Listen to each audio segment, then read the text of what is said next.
乌军无人机奔袭1000多公里，袭击俄里海舰队。乌俄最新战报，朝鲜士兵向俄军开火。特朗普重返白宫，乌克兰变相获得60亿美元援助。乌克兰是否会重新选择核威慑道路？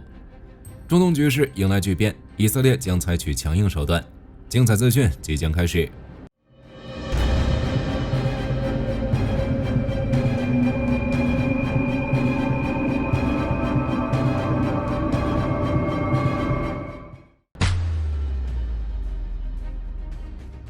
基辅独立报援引乌情报部门消息称，11月6日，乌克兰无人机奔袭1000多公里，袭击了俄罗斯达吉斯坦共和国卡斯皮斯克市的俄里海舰队基地。据消息人士称，乌军无人机精准命中港口内的俄军舰艇。据乌克兰军方报道显示，乌军使用改装的 AR-2 无人机攻击俄里海舰队，并损坏了一艘11661型达达斯坦护卫舰和一艘11661K 型达吉斯坦猎豹级护卫舰。几艘豹图级小型护卫舰也可能在袭击中受损，需要进一步澄清。乌克兰反虚假信息中心负责人安德里·科瓦连科也在 Telegram 上表示，俄罗斯的一个海军基地遭到袭击，乌军之所以选择打击该基地，是因为驻扎在这里的俄第177海军陆战团曾参与了对赫尔松和扎波罗热州的袭击。此外，地方当局还表示，由于该事件15公里外的马哈奇卡拉机场已无限期暂停运营，乌军已将俄黑海舰队彻底打废，如今又瞄上了俄里海舰队。真不知这就是俄海军的真实实力，还是乌军无人机技术太超前，防不住。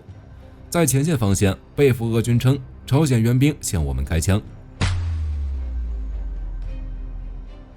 据英国《每日快报》报道，乌克兰军方发布的视频短片显示，一名被乌军俘虏的俄军士兵称，在其小队带10名朝鲜士兵执行挖掘战壕的任务过程中，与前来进攻的乌军发生了激烈交战，结果毫无现代化作战经验的朝鲜士兵被打懵了。在突击的过程中，这些朝鲜士兵把枪口对准了俄军，并射中了多人。俄军士兵也曾试图解释，但毫无作用。最后，俄军士兵在面临被友军杀死和向乌军投降中，果断选择了后者，保住了小命。受此事影响，前线俄军士兵在等不到安排的翻译后，开始手把手亲自教学俄语。而还在训练基地的朝鲜士兵和军官则开始接受俄罗斯人的现代化战争训练，开始学习如何辨别俄罗斯人，如何使用 FPV 和侦察无人机。至于库尔斯克战场情况，11月6日，乌俄双方都没有取得确认进展。俄军在达里诺、尼古拉耶沃、达里诺和辛伊瓦诺夫卡发起攻势，乌军则继续进攻列昂尼多沃和辛伊瓦诺夫卡。双方在多个方向发生战斗，不过俄军攻势已被遏制。希尔斯基6日表示，攻入库尔斯克的行动已成功阻止俄军在乌克兰北部苏梅州建立缓冲区的计划。哈尔科夫方向，据乌克兰集团军发言人叶夫赫尼·罗曼诺夫中校表示，受恶劣天气影响，乌俄双方发生的日常战斗减少了1/3。他认为，俄军减少无人机袭击和装甲攻势，一边是在积累补给过冬，一边是在为之后大规模攻势积攒力量。外界一些专家也认为，俄罗斯正在积攒力量，随时准备在乌东战场发动前所未有的导弹和无人机袭击。恰索夫亚尔方向，俄军连续2天袭击了奥里霍沃瓦西里夫卡，但却没有丝毫确认进展。乌克兰卢甘斯克集团军发言人阿纳斯塔西亚·波波夫尼科娃少校表示，车臣阿赫马特部队来到这里，正同俄军第6摩托化步枪旅士兵一起负责该方向攻势。库拉霍沃弗勒达方向，俄军继续进攻，试图拉平这2个大缺口，占领顿涅茨克最后的区域，但人海冲锋的代价极高。如11月6日，俄军对安东尼夫卡发动了2次不同程度的机械化突击，但乌军依旧坚守住了这里。不过目前情况不容乐观，乌军需要更多的支援。11月6日，特朗普在美国总统选举中获胜，并在宣布胜利时说：“我要停止战争。”而得知消息的泽连斯基在祝贺特朗普的同时表示，期待与特朗普总统讨论加强乌克兰与美国战略伙伴关系的方法。那么随着特朗普重返白宫，会对乌俄战争产生哪些影响？乌克兰是否会重新选择核威慑道路？对乌克兰而言，特朗普的政策已经显而易见。特朗普及其副手万斯都曾多次提到24小时结束乌俄战争的计划，并让美国退出乌克兰。具体内容，据基辅独立报报道显示，即通过割让乌克兰领土，在乌东建立自治区和非军事区，不让乌克兰加入北约，以中立为代价维护其主权，并将和平进程的保障者角色交给欧洲国家。对此，乌克兰必然不会接受。对俄罗斯而言，按剧本来说，其应该会继续加紧进攻，同时适时发布苛刻的和谈条件，给特朗普留下回旋余地，以促成和谈。但现实情况却有点偏差。特朗普获胜后，相比各国领导人的祝贺，俄罗斯直接不给面子。其总统新闻发言人佩斯科夫第一时间批评特朗普，并驳斥了他的24小时结束乌俄战争的计划，称乌俄战争不可能在一夜之间结束。这就让火力军看不懂了，俄罗斯得了便宜还卖乖，是面子里子都想要。至于俄罗斯的下一步行动，火力军猜测应该就像剧本所说，向乌克兰发出和谈条件，限期让乌克兰撤出乌东4州甚至更多地区。同时，俄军会集中力量，不惜代价加强攻势，以占领乌克兰更多地区。不过，火力军还在想，大家说特朗普会不会提出一个新条件？且如果俄罗斯不答应，美国就加大对乌克兰援助，直至俄罗斯答应呢？此外，在对乌援助方面，受特朗普获胜影响，乌克兰可能会变相迎来一波援助加强。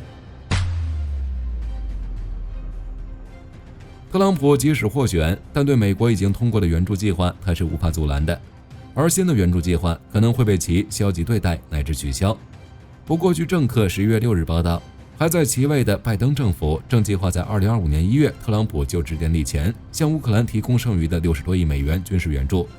报道称，在这剩余的60多亿美元中，43亿美元将用于提取现有武器库存，21亿美元的资金用于与美国国防公司签订武器合同，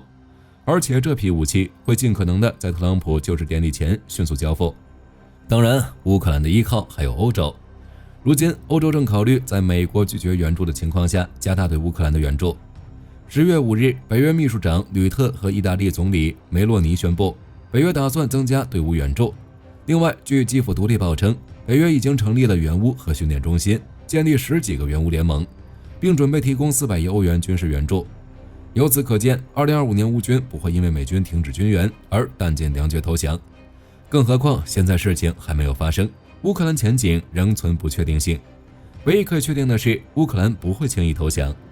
那么，乌克兰是否会重新选择核威慑呢？泽连斯基曾在9月于纽约市举行的一次会议上告诉特朗普，乌克兰要么加入北约，要么发展核武器。虽然后来他收回了这一声明，并称乌克兰没有寻求核武器，但这则声明依旧引发了不小的关注。而火力军的看法，乌克兰不会选择核武，因为其难度不亚于打赢乌俄战争。首先，从技术角度讲，乌克兰确实有能力制造核弹。在苏联时期，位于乌克兰第聂伯罗市的皮夫登马什导弹工厂就能生产带有核弹头的弹道导弹。基辅独立报也援引一位匿名核专家的话称，尽管乌克兰目前没有生产核弹，但却有能力制造。如位于第聂伯罗彼得罗夫斯克州卡米安斯克市的普里德尼普罗夫斯基化工厂，曾为苏联原子弹计划加工铀矿石，而且在第聂伯罗彼得罗夫斯克州的佐夫提赫迪地区还有一个铀矿床。乌克兰有技术有材料，但发展核武器需要大量资金支持，对于如今依赖外国援助的乌克兰来说很困难。其次，基辅独立报称，乌克兰是不扩散核武器条约的签署国，若是退出该条约发展核武器，必然会引起美国和欧洲盟友们的强烈反对，甚至他们会在发现乌克兰核计划后，通过施压、中断援助等方式进行阻止，因为乌克兰的核计划将危及欧洲安全，将被解读为战争的重大升级。最后一点，即使欧美同意并支持乌克兰发展核武器，但别忘了还有个俄罗斯。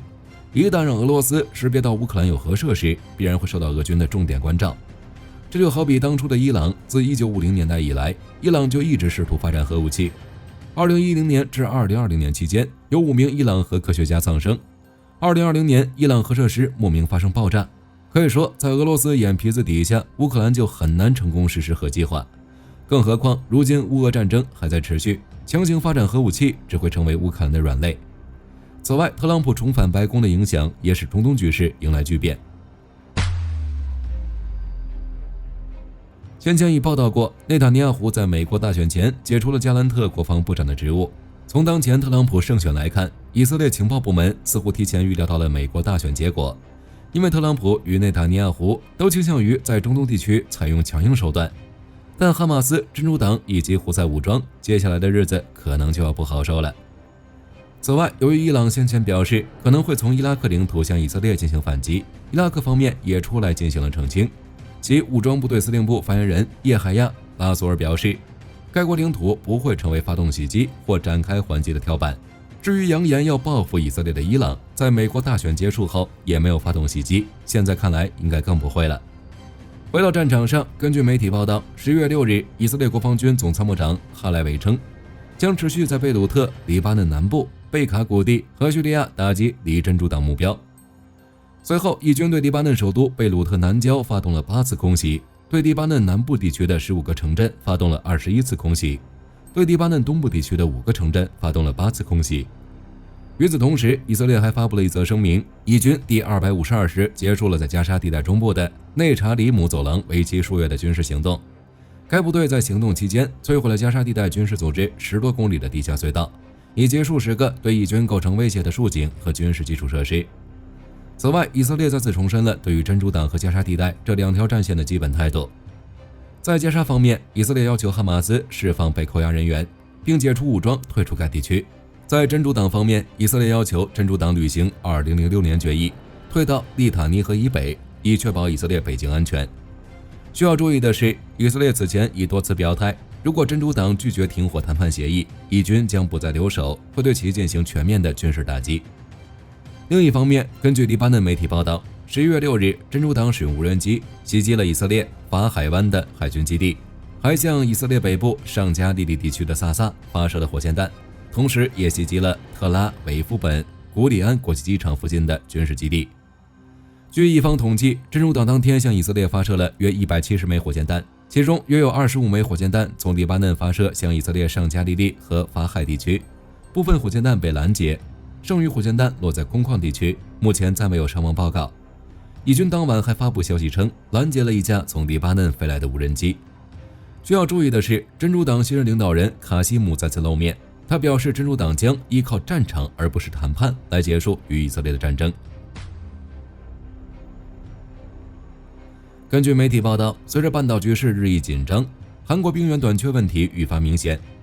数据显示，韩国军队总人数已从2017年的61.8万人减少至2022年的50万人，其中韩国海军2018年至2022年的征兵率下降了30%。为解决这一问题，韩国海军针对大中型和小型舰艇制定了不同的策略。在导弹驱逐舰上、护卫舰和登陆舰等中大型舰艇上，除保留少量从事特定如甲板操作和烹饪的义务兵外，其他职位均由军官担任。在扫雷舰、导弹艇、巡逻舰、训练舰等小型舰艇上采用军官和士兵的混合编制。目前，韩国海军已在12艘舰艇上开展了上述方案的试点工作，包括6艘导弹驱逐舰、1艘导弹护卫舰、1艘登陆舰以及4艘小型舰艇。具体方案为每名军官代替2.5名义务兵的职责。通过这种方式，参与试点的12艘舰艇总人数减少了10%。随着试点工作初见成效，韩国海军日前宣布，将在2030年前增加所有海军舰艇上军官和士官的比例，以削减义务兵人数。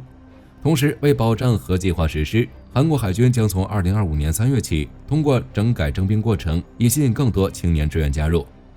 另外，韩国海军还计划用无人化装备，在一定程度上解决兵力短缺问题。例如，今年初，韩国海军确定韩华海洋公司为无人水下航行器和无人水面舰艇的首选竞标者。到了9月，韩国 LIG Nex1 公司宣布，将为韩国海军设计长达12米的无人水面舰艇。该公司此前开发的无人水面舰艇已搭载70毫米制导火箭弹，并在去年的环太平洋军演中完成试射。根据自由时报报道，美军于10月5日晚间11点01分，在加州范登堡太空部队基地发射了一枚无弹头的民兵3型洲际弹道导弹，其飞行约6760公里后，精准命中位于马绍尔群岛夸贾林环礁上的罗纳德里根弹道导弹防御试验场。该试验场内有高精度雷达、光学和遥测系统，搜集了该导弹的完整飞行数据，用于评估其性能和可靠性。此外，按照美国空军计划，将于2029年开始部署 LGM-35A 哨兵洲际弹道导弹，以陆续取代民兵3型洲际弹道导弹，预计在2030年代中期完成全面换装。另一方面，根据美国媒体报道，美国中央情报局拥有一种秘密的武器系统，能秘密且暴力地瘫痪海上大型船只。截至目前，美国并没有透露这款武器系统的具体细节，但从现有情报判断，该武器系统的攻击方式有多种可能。首先呢，它可能是一种高功率微波武器，通过定向目标释放高能电磁波，瘫痪船只的雷达、发动机等关键设备，进而导致船只停止运行，同时不会对船员造成伤害。不过呢，考虑到高功率微波武器的体积庞大，想要秘密靠近大型船只的难度很高，因此美国可能会使用无人驾驶的空中或海上平台，甚至是伪装的民用船或核潜艇来搭载这种武器系统。其次，它可能是一种物理破坏型的武器，通过破坏船舶的推进系统和方向舵，迫使船只减速并停止。但想要在不被发现的情况下，预先在指定船只的航线上布置该武器，需要对船只的动向等情报非常清楚，才有可能成功。最后，它可能是一种网络攻击武器，通过干扰传感器、通信系统、导航系统等设备来迫使船只停航。根据媒体报道，意大利近日公布了一项文件，名为2024年至2026年国防规划，计划提升其海军的整体战力。在舰艇方面，意大利将投入20亿美元资金，采购2艘 F-21MM EVO 护卫舰，预计首舰2029年交付，2号舰2030年交付。除此之外，意大利还将采购5艘新一代反水雷舰艇、6艘近海巡逻舰，以及建造2艘万吨级 DDX 驱逐舰。另外，意大利还将继续推进2艘安德烈亚多里亚级驱逐舰、4艘托达罗级潜艇、2艘萨乌洛级潜艇以及埃特纳级补给舰升级改造计划。在空战能力方面，意大利将投入78亿美元，增购25架 F-35 战机，其中5架 F-35B 分配给意大利海军，目前已在着手推进相关的训练计划。此外，意大利还计划采购6架新型海上反潜巡逻机，且当前已筹备6亿美元，打算先行采购2架。在远程打击能力方面，意大利将进一步与欧洲导弹集团合作，开发海基巡航导弹系统、TESEOMKRE 反舰导弹系统，以及用于装备 NH-90 直升机以及 EH-101 直升机的 MARTE-ER 反舰导弹。在无人系统方面，意大利海军计划在未来10年内使用大量无人机，且目前公布了一项名为“无人机蜂群航母”的计划，旨在研究如何将大量具备搜索、救援、拦截等能力的无人系统集成到现有的舰艇的战斗管理系统。此外，意大利海军还计划投入2亿美元，用以采购先进的海上反无人机系统，包括常规武器和定向能武器。在其他方面，意大利计划为现役舰艇部队提供额外的 5.83 亿美元，用于人员住宿、船舶维护以及港口基础设施建设。根据俄罗斯媒体报道，该国研制了一款新型120毫米榴弹炮，名为 2S-42 莲花，旨在取代249秋牡丹榴弹炮，目前已进入测试阶段。2S-42 莲花全重18吨，可容纳4名操作员。在设备方面，其采用 BMD-4M 步兵战车底盘、液压气动悬挂系统，可在各种地形上提供更高的稳定性和机动性，并集成有车载自动制导系统，大幅缩短了部署时间。在动力方面，由1台柴油发动机提供动力，最大公路时速每小时70公里，续航里程500公里。在武器方面，主要配备有一门120毫米榴弹炮，射程13公里，射速每分钟6至8发，且配备有自动弹药处理系统，能够加快装弹速度。根据《华尔街日报》报道，今年7月中旬，英国伯明翰 DHL 物流中心有空运包裹燃烧起火，当时尚未酿成伤亡。到了7月底，德国莱比锡 DHL 物流中心也有包裹起火，且该包裹即将运上货机，最终造成航班延误。连续2起不明原因的起火事件让欧洲情报人员警觉，于是对此展开了深度调查。近日，有欧洲安全人士透露，这2次起火事件均是俄罗斯攻击秘密行动的一部分。起火的包裹为植入易燃物质的电动按摩器，这些按摩器从立陶宛寄出，在德国转运，目的地是英国。目前，立陶宛警方已逮捕1名寄送起火包裹的嫌疑人。此外，波兰也逮捕了4名嫌疑人。该国情报机构负责人索塔更是直接点名是俄罗斯间谍策划了这一切，与先前欧洲安全人士的说法一致。好了，本期视频内容到这里就结束了。特朗普重返白宫的变化，大家还知道哪些？欢迎在评论区留言讨论。我是火力军，下期再见。